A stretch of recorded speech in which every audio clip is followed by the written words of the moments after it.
Hi guys, and welcome to Lizzie Dean Makes. I'm Lizzie Dean, and this is the channel where we make, mend and grow our way to a big life on a small budget.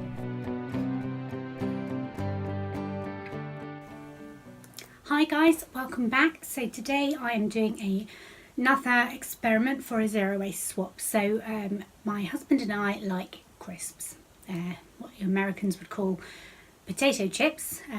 We call them crisps, and so that's something that we really like to eat a lot of. So I'm going to give it a go making some DIY crisps. So I've got a big bowl for my peelings because obviously I'm filming in the living room, not the kitchen, and it's easier to peel the things here in situ. So I've got a couple of sweet potatoes, and then I've got a number of white potatoes left over from Christmas dinner. We don't normally tend to buy white potatoes, but I think it might be something that we're buying more of if we're going zero waste, as many of the things that we do buy with the carbohydrate side of the meal we're not going to be able to get anymore. Not until I find a good replacement. So I'm going to get started and peel my potatoes.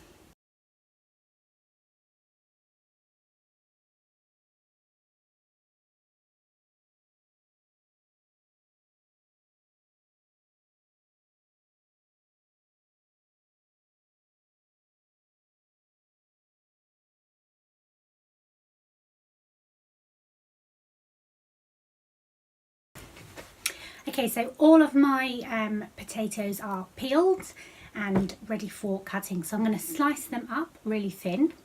And then I have got my pestle and mortar here. And I've got some pink Himalayan sea salt, some dried jalapeno flake chilies, which were in my Christmas hamper from my in-laws, and a little bit of sugar. And I think I'm going to make a rub out of these and use some olive oil, coat the potato bits in my bowl. So one of the recommendations that I've seen online once you've sliced your potatoes is actually to leave them to soak in a bowl of water for about 20 minutes before coating them in your seasoning and putting them on the baking trays to cook. So that's what I'm going to do. I'm going to slice up, I'm going to prepare my rub while it soaks, and then I'm going to rub all of my potato slices in the rub with some olive oil, and then I'm going to lay them out, ideally not touching, but I think as I've got quite a lot there, I may have some touching, or I may decide to get another tray and do more in the oven in one go. So I have yet to order more silicone baking sheets, so I am going to be using some parchment paper. I've still got a roll of parchment paper which I'm going to be using up, so I am using parchment paper today, but a silicone baking sheet would be the zero waste alternative to this. So I'm just going to crack on.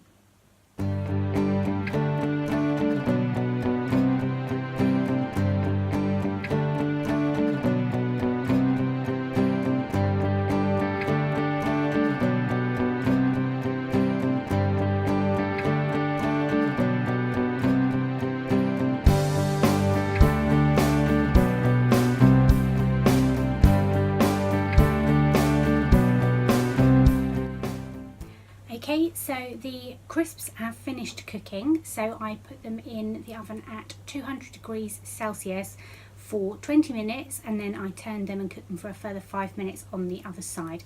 So depending on the thickness of the crisp, the really thin ones have rather overdone it, and the thicker ones are still quite juicy where I've taken them out. Apparently they will harden up, so I'm going to leave them on this drying rack and see how that goes. And I've got some with the white potatoes, because these are all sweet potatoes. I've got some with the white potatoes still in the oven cooking. So I made far more than we would need for one set of crisps for today, and I don't think these will store well because they'll need to be in an airtight container and not one that's going to allow condensation and getting moist and so on. So I don't think these are going to store very well. So what I've done instead is I've prepped a whole load of them and covered them in mix. So I actually used Neapolitan pizza spice blend that we had in the cupboard for most of the rest of these, and olive oil, and I've tossed them all up with the seasoning in, and I've got them in a big Tupperware. And I'm going to stick these in the freezer so that we can get more out as and when we need. I think I'm actually going to have to put this into 2 or 3 smaller Tupperwares, because again, this is far too much for us to eat in one go, and once we've got it out and thawed it, we'll want to cook it straight away. So I'm going to divvy this up into a few smaller Tupperwares. Just keep watching this space for my zero waste freezer video that I'm going to do, because I've got 2 freezers. I freeze most of my food prep, which is how we cook so frugally, and obviously I've been using all plastic Tupperwares. Now, I'm not going to throw away my Tupperware, I'm going to keep using it, but I am going to look for some alternative options for the freezer bags and things like that that I have been using. So I'm going to do a bit of experimenting on my own first with some of the reusable beeswax food wraps that I've made and things like that, testing them out in the freezer, see how they work, and I will do a video on this topic, so watch this space. If you've enjoyed this video, please give it a thumbs up, and if you'd like to see more frugal, small space living and zero waste home tips, then make sure you hit the subscribe button and hit the little bell notification icon if you'd like to be updated every time I upload new content. Thanks for watching, guys. Bye.